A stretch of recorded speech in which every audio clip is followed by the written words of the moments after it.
Ano, saan nyo gagamitin yung 28 kotse na luxury cars? Araw-araw gusto mo palit ng kotse? No, I have 4 kids that use it all the time for them to Oh, be 4 taken to kids school. lang. O, bigyan mo tig-isa, pero 20, ilan yun? 20 ka mo? 28? 28, opo. My God. And you bought that from the taxpayers' money? No po. Hindi po. Huwag na tayo maglokohan dito. Nakilala mo. Pero hindi po sila nagbibigay ng project po sa akin. At tinatanong ko, wala naman ako sinasabi sa'yo kung nagbibigay sila ng project. Sino ang kakilala mo sa DPWH?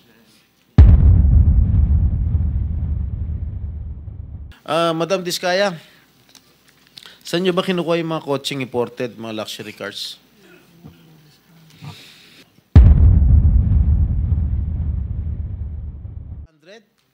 Within the span of 3 years.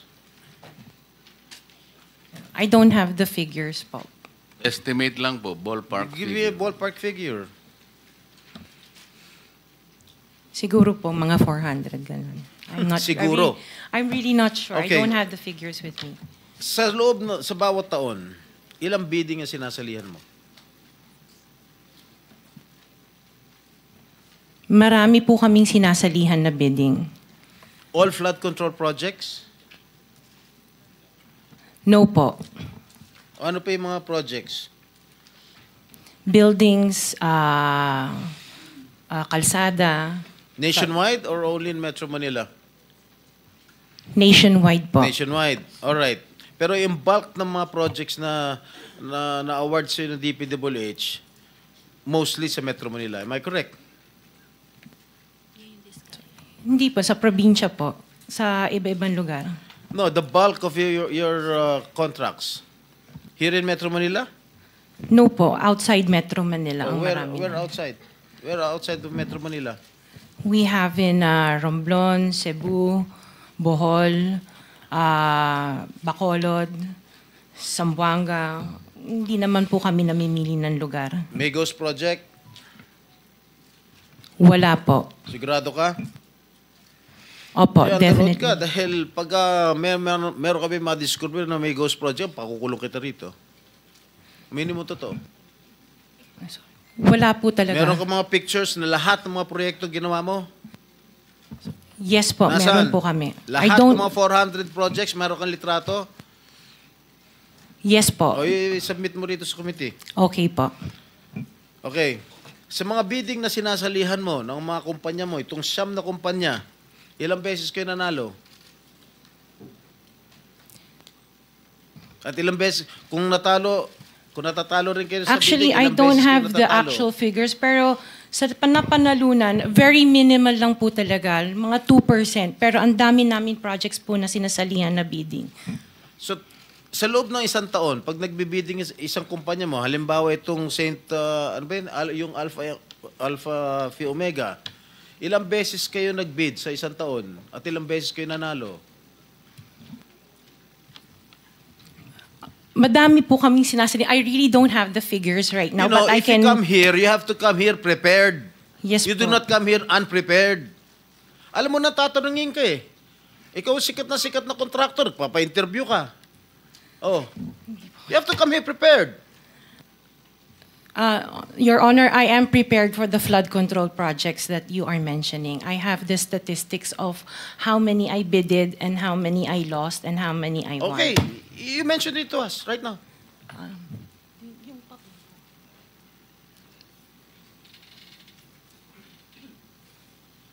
You are asking her to relate the 400. No. Parang mahirap naman yata. Hindi. 400. In 2022, I bidded for 491 projects. This is just for the flood control, Your Honor. How many projects for 491. 491? 491. I joined the bidding. Po. Oh. This is in 2022. I only got 71 projects from the 491 na sinalinan ko po. 71 only. How many companies? Itong This is siyam? just for Alpha and Omega Oh, po. what about the other companies? What about the other 8 remaining companies that you I own? don't have the statistics Oh. for that because I was only called as Alpha Wait, and Omega. You admitted earlier when I asked you if you own these 9 companies and you answered in the affirmative. Right now I'm asking you kung ilan yung 71 71 flood control projects na napanalunan ninyo. Now you're only speaking in behalf of Alpha Phi Omega. Eh kanina sinabi mo ikaw may-ari ng Siam. Why can't you answer in behalf of the 8 remaining companies? Kasi po, yun lang yung na-prepare po namin for today's hearing. Oh, what about the representative of the other construction companies? Itong si Remando. Oh, how many? You're representing St. Timothy. Good morning po, Mr. Chairman. For St. Timothy Construction po, we have 145 projects. Flood control projects. Yes, Mr. Chair. Since Since 2022, up to the present as we speak, 122. 145. Excuse me? 145, Mr. Chair. Napanalunan ang na-award sa inyo 145 flood control projects. Yes, Mr. Chair. Napanalunan niyo 'yan. Yes, Mr. Chair. So, all in all, dun sa 8 companies, ilan? Dun sa 9 companies, hindi nyo alam? Out of the 400, maybe, who can answer my question from the DPWH? Maybe they have the records there. Mr. Chair, with the Just indulgence for of the the SP record- Pro Temp, Yeah. Yes, Senator Risa. kaugnay nung pagtatanong ni SP Pro Temp sa ngayon, gusto kong makapag-flash ng screenshot po nung siyam na calling cards, nung siyam na kumpanyang iyon.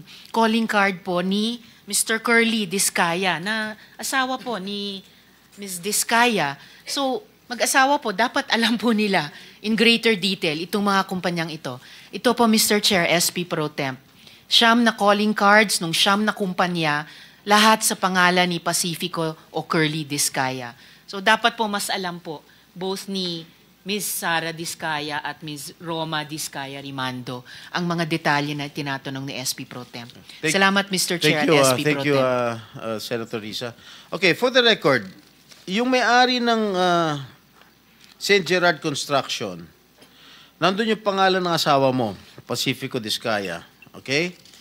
Doon sa St. Timothy, sino may-ari ng St. Timothy? Ikaw si Remando, no? Kamag-anak mo si Discaya, correct? Sabi mo, pamangkin mo. Tama?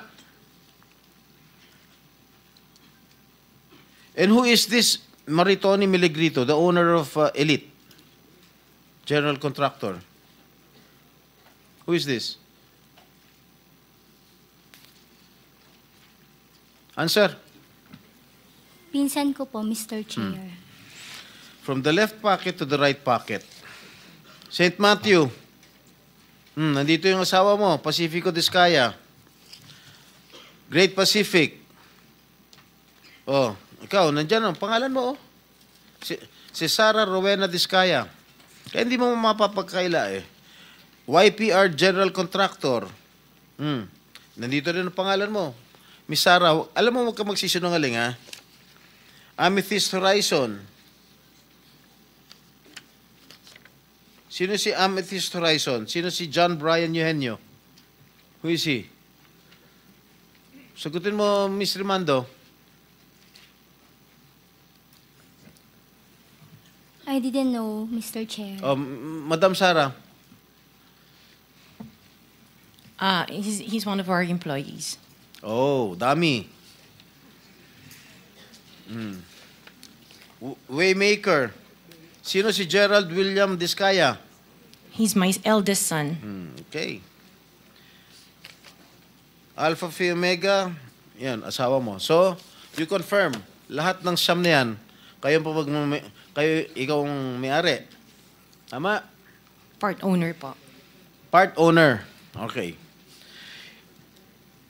Kaya nyo ba talaga pagsabay-sabayin yung mga construction, mga proyekto ninyo?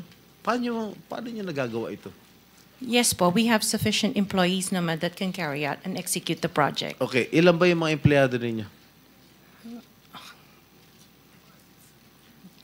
In the office po, mga 200 plus. Sabay-sabay kayong naawardan ng kontrata ng DPWH. Alam mo, nakakapagtaka dahil kayo lagi nakakuha ng DPWH contracts, ha? Sino ba talaga sa DPWH ang nagbibigay sa inyo listahan ng mga projects for bidding? Turo mo na. Wala po akong knowledge po. Talaga? Ba't Yes, nakakapagtaka dahil yung siyam na construction companies niyo, yun ang laging favored, kumbaga, sa bidding. Kasi ang balita ko, isa kayo sa mga una nakakita at nakakapili ng mga projects. Bago pa mabuo ang National Expenditure Program, yung tinatawag natin na NEP. Parang menu lang sa restaurant na nakaka-order kayo kaagad. Sino ang point person nyo sa DPWH na nagbibigay sa inyo ng informasyon na ito, o para sa inyo, ito para sa kanya? Sino? Sir, wala po akong nakakausap po. Wala kang kilala sa DPWH. Wala po.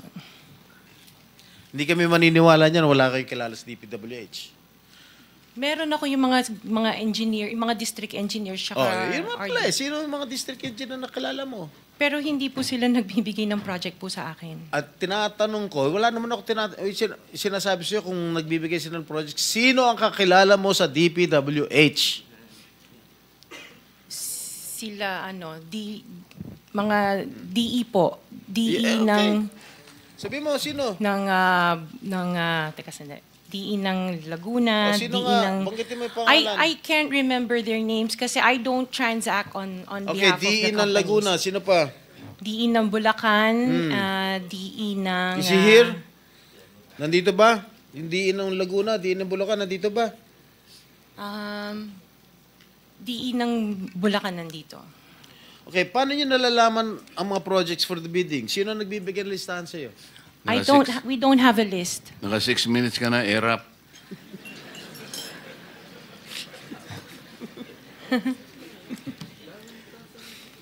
Okay, I don't have a list po. Interjection, Mr. Chair, with the permission of the SP Pro Temp. Okay. On the DPWH na binanggit po niya, Mr. Chair. Okay.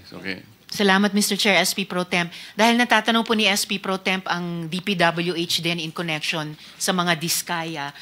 I wonder, Mr. Chair, kung natignan na po, nasilip na po ng DPWH, kung may practice ang mga diskaya companies ng pagpapahiram o pagpaparent out ng lisensya nila para mag-force multiply sa capacity nila.